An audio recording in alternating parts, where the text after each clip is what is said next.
Today, we ask whether there's a secret Trump plan to fix the glitch and win his war on American government, and really, his war on all of us, because that's what it is.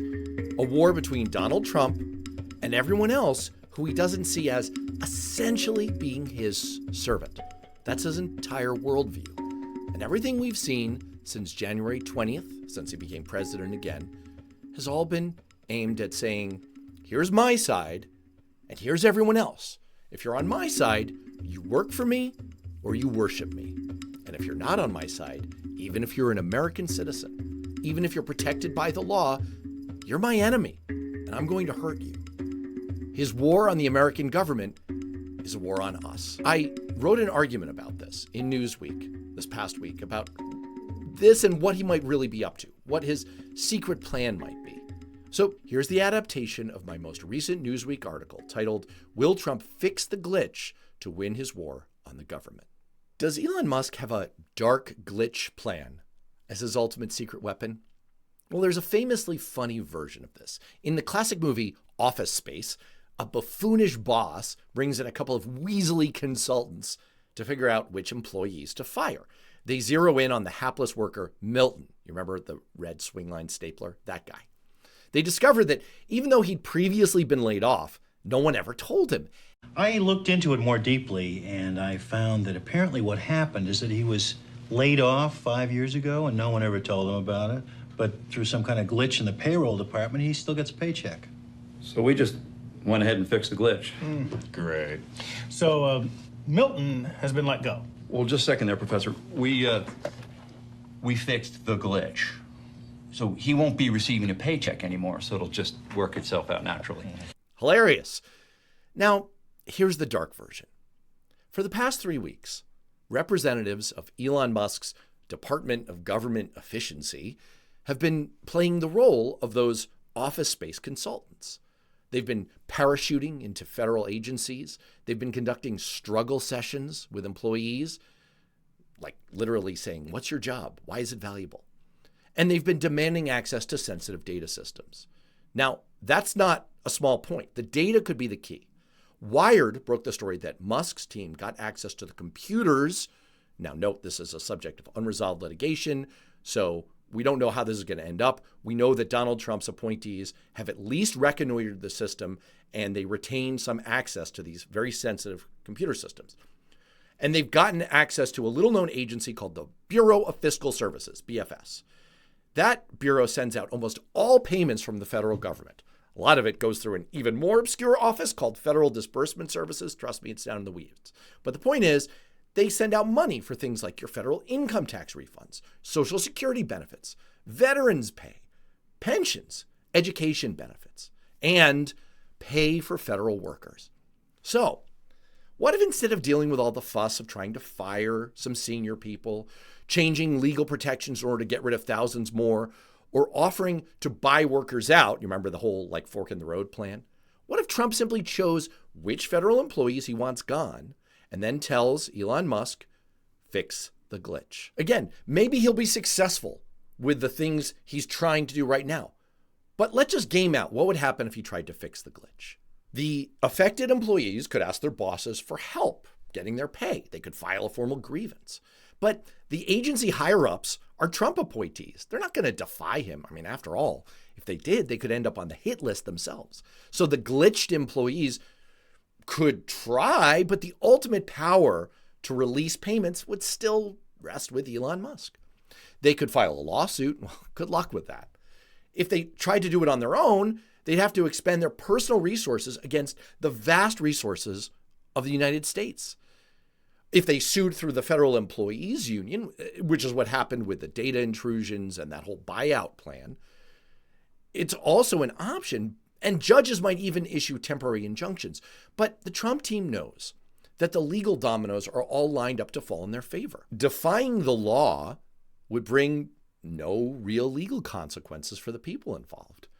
That's why the Trump administration is already thumbing its nose at court orders. They're just ignoring them, pretending they don't exist.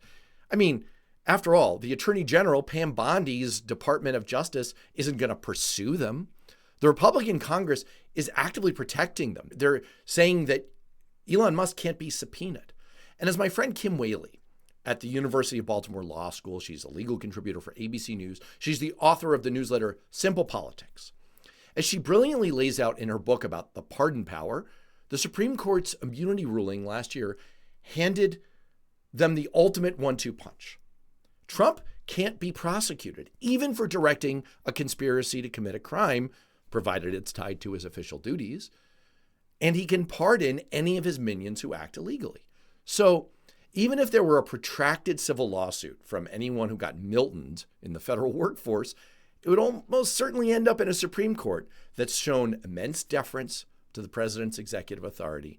So Trump would either win de jure in court, or he'd win de facto when all these employees who would be suffering through years of uncertainty and a media and legal circus just quit, i.e., It'll just work itself out naturally. So I asked Kim Whaley if that scenario that I just laid out checks out from a legal standpoint. And she said, I think you're correct. It's a checkmate. So why does this subversive, dark glitch approach matter when Trump is openly sandblasting the federal government right now and veering us into a constitutional crisis? Why sweat this scalpel when Trump wields the sledgehammer? Well, here's why. Because what Trump is doing right now, his assault on the rule of law, it can be aptly described in military terms as reconnaissance in force. This is what I mentioned on the show on Thursday. It's an attack that, according to retired U.S. Army infantry Lieutenant Colonel Dr. Les Grau, is genuine and threatening, requiring the full commitment of the defense, but whose ultimate aim is actually to develop information. The offense keeps its options open. You can retreat and assess if you meet determined resistance. You can expand into a full engagement if you find a weakness. That's what's happening. It's not that the Trump administration isn't seriously trying with maneuvers like the funding freeze, shuttering USAID, unilaterally cutting funding for the National Institutes of Health, or firing so many agency officials. These are real attacks that could work, perpetrated by true believers like Vice President J.D. Vance, who genuinely think the president should rule like a king. But if Trump decides not to bring on a full meltdown of the republic, he's got a back door into the engine room of the federal government now. He has a backup secret weapon that accomplishes most of his aims. He can always access the computer systems and fix the glitch. Not paying some selected employees could easily be the kind of thing that falls under the president's executive branch authority and smack dab into a legal gray area. It's murky, it's stealthy, and it's effective.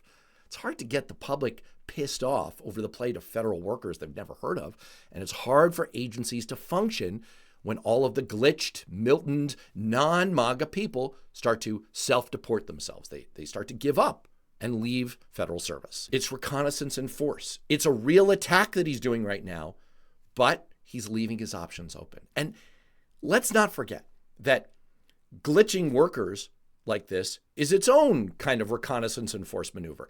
If Trump can get away with doing it to a few, he can expand it to a lot. He can expand it to other areas of federal funding, to grants he doesn't like, agencies he doesn't like.